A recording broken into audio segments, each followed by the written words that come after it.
Hey guys, welcome back to my channel. I want to thank you guys for keeping up, subscribing, liking, and commenting on my previous two videos.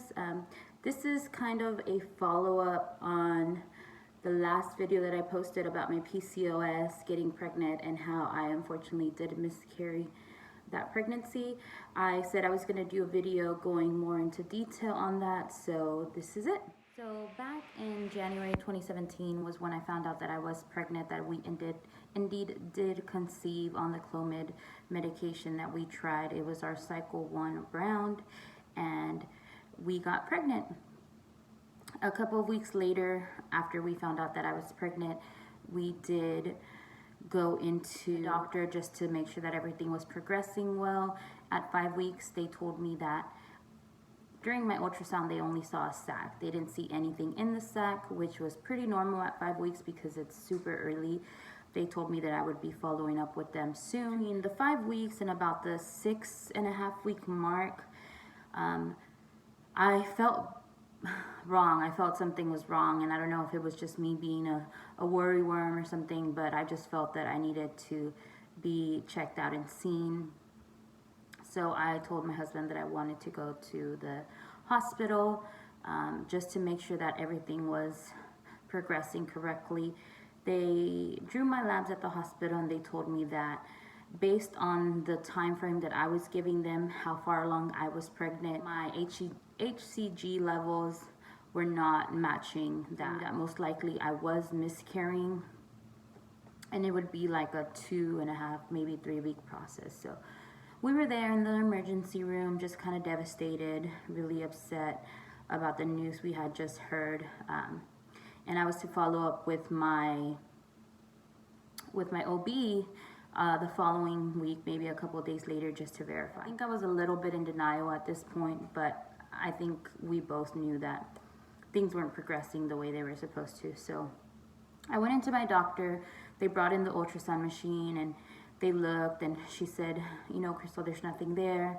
I do believe you are having a miscarriage, and it will take about 2 weeks, maybe 2.5, for your body to kind of rid itself of the contents of your uterus. The baby did say, you know, you're gonna miscarry.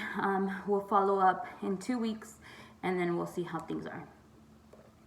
So that was around maybe February 7, 2017. I remember going back on the 24th. And I only remember this again because I had a note from my phone from 3 years ago that I had written everything down.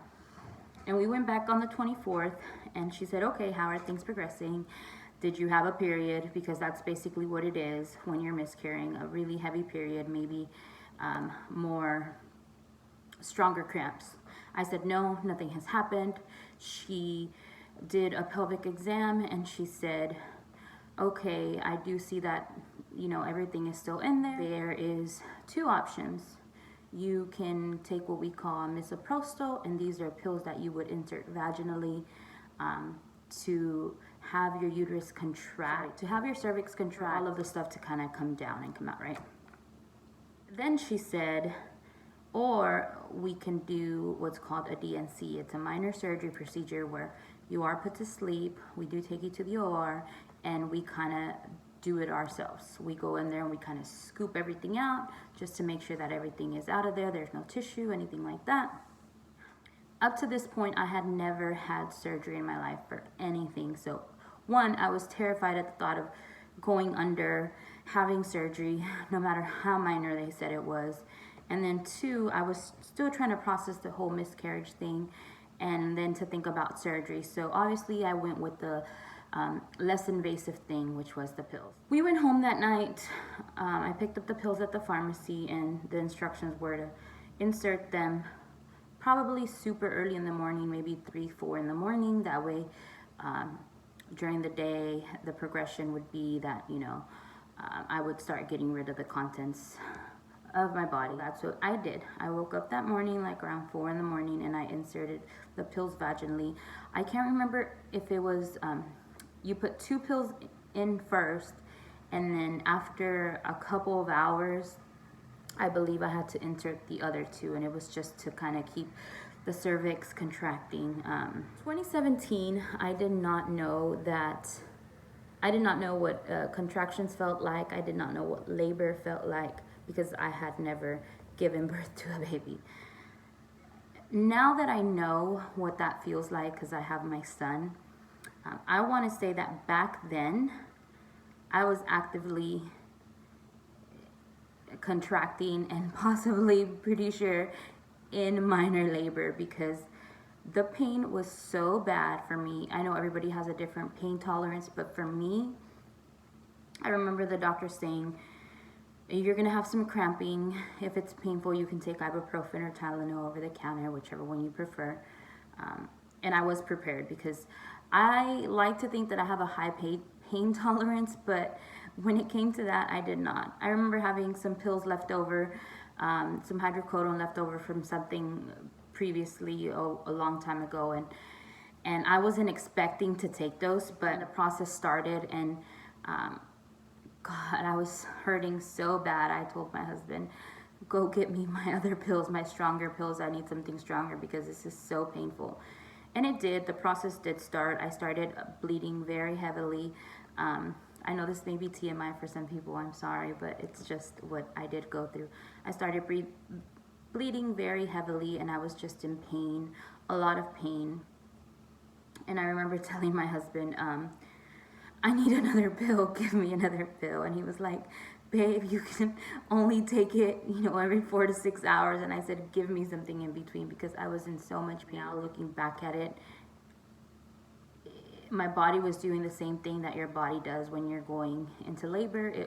My cervix was opening up. That way my uterus could get rid of the tissue that was still in there that had not came out on its own. So I went through this that whole day. I think maybe like around noon of that day. Granted, I put the first pills in at 4 a.m. and then like around noon, I was so exhausted. My body was so tired. I just wanted to take another pill because I wanted the pain to go away and I wanted to go to sleep. But I do remember at one point telling my husband, you need to take me to the hospital because I cannot stand this pain. And he said, no, you're fine. We're here. You'll get through it. So I did get through it. I was told that after taking or inserting these pills, this is the process that would happen. And then I would follow up with my OB a couple of weeks later just to make sure that everything did come out with the pills. And I want to say, so that happened maybe end of February 2017. Early March, maybe like the 7th or the 8th of March, I had a follow-up with my OB. And the routine was she would do a pelvic exam just to make sure that everything was gone, right? But by this point, I just felt, I felt a little weird still. I felt really uncomfortable. And I told her, I don't think everything came out. She said, okay, let's just verify. Unfortunately, no. There was still remaining tissue inside my uterus based on her pelvic exam. And I was just done. I was done. I was devastated. I couldn't hold back the tears. I said, it's been almost 2 months of one, my body not getting rid of its own, two, the medication not getting rid of, the content in my uterus. And I was mentally and physically tired and exhausted, and I lost it, honestly. I remember the doctor saying, I'm gonna step out and then I'll be back in a little bit, and I just lost it to my husband. I called my mom, I called my sister, and I told them there's still stuff in there and I don't know what to do because I'm so, I'm tired. I don't want to keep going through this. And then at this point, the doctor came back in and she said, okay, Crystal, so this is what we can do. We can try the pills again. They obviously did a big part of what they were supposed to do, even though there's tissue left over, or we can go in for surgery. I was still not convinced on the surgery. I was still so scared. Again, mentally I was a wreck.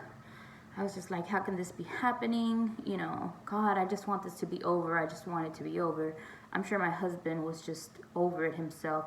My husband was very strong for me during that time. I don't remember seeing him cry but one time, and I think it was just because he was trying to be really strong for me. And I just remember him holding me in the room and him saying, whatever you want to do, it's up to you, however you want to go about this. Thinking back to that time, I said, I told my mom and my sister, I don't know what to do. I need y'all's help. What do I do? Should I take the pills again, or should I schedule the surgery? But I just felt defeated, honestly. So I was mad that the pills didn't work. I was mad that this process wasn't over. I do remember saying, let's go home, let's try the pills again. Because if they got most of it out, then they should, you know, do its job correctly the second time around. So we discussed it with the doctor, and she said, okay, I'm gonna prescribe you the pills again. You're gonna do the same thing, but just know that there is a higher risk of infection because you do still have kind of dead cells and dead tissue in your uterus. It could cause a bigger infection, and then we might have to do the surgery anyways. This didn't make the situation any better. I was just so done with it. I still decided to go with the pills that night, and then we went home, picked up the prescription again. We're also being scared about what the doctor said about maybe it causing a greater infection, causing damage to my uterus, and then obviously that made me think about the future, about how I do want to keep trying, how I do want to have kids, and this is not going to help. So the next morning I called the doctor's office and I said, I want to go ahead and schedule the surgery. I just want it to be over. I don't want to take the risk that the pills aren't going to work again and then be in the same predicament that we are right now. And my doctor said, okay, and make sure you don't need anything from now until about 12. I think my surgery was scheduled around 1 o'clock. And I said, okay. I went ahead and just fasted that morning. And then we prepped and got ready, and then we headed to the hospital. I did call my mom and my sister, and I told them that I went ahead and decided to go ahead and do the D&C, which is what they call it, and go into the hospital that day. Besides the fact that we're Mexican and you show up with a lot of people wherever you go, my family has always been my biggest support system. They asked the details: what time, what hospital, when, where, who, what, where, when, why, how. And they all showed up. They all showed up to the waiting room. They all showed up just to say prayers. In pre-op, my mom and my sister and my husband were in there. I think also one of my aunts was in there. And, you know, they get you ready. I think I was so scared. Again, I have never had, up to 2017, that point, I had never had surgery in my life. Nothing, no minor surgery, nothing. And I was terrified. I was terrified about the risks that came along with the surgery, which they tell you, you know, your uterus is such a sensitive area, and there could be damage. There could be damage to your bladder. There could be damage to your uterus, to your lining. So besides all of that, and then dealing with the mental part of it, about how, you know, in my mind, it was just a lot. So I remember laying there in the bed, and I was shaking so cold, and I don't even think it was that cold in the room, but I was shivering so much. I remember my husband crawling into this small twin bed with me and just holding me, and then they gave me this, what they call a bear blanket, and they kind of put it on you and they blow it up, and it blows up warm heat. So that felt really good. I think that's the only good thing I felt that day. I don't know, but I remember all of the the doctor coming in, the anesthesiologist coming in, and, you know, everybody kind of explaining to me their role. in this procedure. Seconds later, they're like, okay, let's go. And I don't think my family was ready. I don't think I was ready. I was just like, wait, there's not gonna be a little bit more hangout time. And they said, you know, just to expect, it's gonna be an hour, routine D&C procedure. If there's any complications, it might be longer, but we will come out and update you guys. They told Joseph and my mom and my sister. And then we said a prayer. It was really sweet because my doctor stayed in there, the anesthesiologist stayed in there. And you know, whether it was their belief or not, it meant a lot at that time. So I remember the doctor who puts you to sleep was like, okay, I'm gonna give you something and you're gonna feel a little loopy and you probably won't remember anything and then you'll be waking up.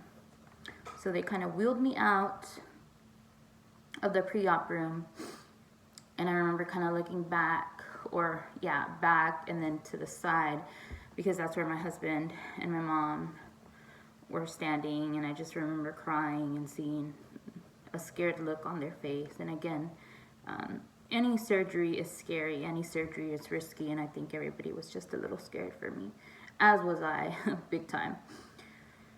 I remember the OR wasn't much farther from where I was in pre-op, and I remember going into the room with literally all the lights shining, and then somebody came in full gear, you know, head to toe covered up, and all I saw was the eyes, and she grabbed my feet. And I remember her saying, Crystal, it's Dr. So-and-so, which was my OB, and she said, you're gonna be okay, we're gonna get started. And I just remember passing out.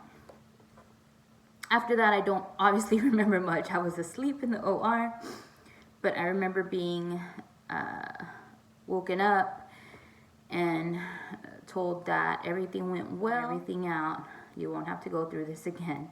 I already talked to your family, they know. And apparently my surgery only lasted 30 minutes. The medication did get rid of a lot of the contents in my uterus, but because there was still very little, it was the best option to go ahead and do their surgery, just in case the pills did not work again. They asked me, who do you want me to get? I told them Joseph. We were not married at the time, but I said, if you want to get I don't remember, I probably said husband. And he came back, and he just told me how was I feeling, and I was in and out. Post-op was pretty quick. So that was the end of that procedure. We went home. Is what happened during my miscarriage. It was a lot that I personally went through. I don't really know how common it is for women to have a miscarriage, their body not to release it, take pills, and then still need the surgery. But with me, somehow, some way, things just go the extra mile, and unfortunately this was one of those things. But I do thank my husband and my family for being for me there during all of that process, because I could not have done it alone. I could not have done it alone. After all of that happened, I followed up with my OB a week later, and everything looked normal. Everything was back to normal. There was no damage to my uterus or my bladder or anything like that, thank God. But after that, it took us a very long time to want to try again. Again, mentally, I was not ready. I don't think my husband was, even though he never voiced it. Physically, I was not ready at all to try. I remember that we had a trip planned to Miami in April or late March. So we had just gone through all of this, and I was not mentally there. I was not in a Miami mood, but we went because I just felt that we needed time to ourselves, away from everything, away from the city, away from the reminder of just what we had gone through the previous 3 months, because it really did go from finding out I was pregnant in January all the way through early March, taking the pills and doing the surgery and all of that. So I have a picture of us on the plane where I think inside I was I mean, still broken. I was still, you know, really depressed. I was depressed, and there's a picture of us on a plane that I took, and I don't remember if it was leaving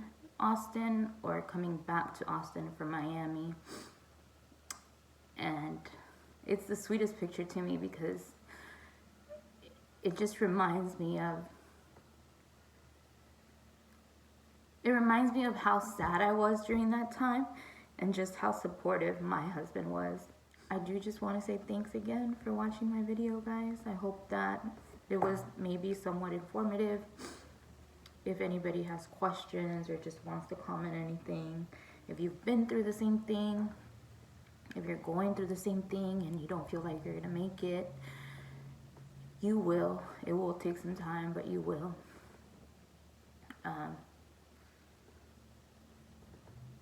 Yeah, thanks guys.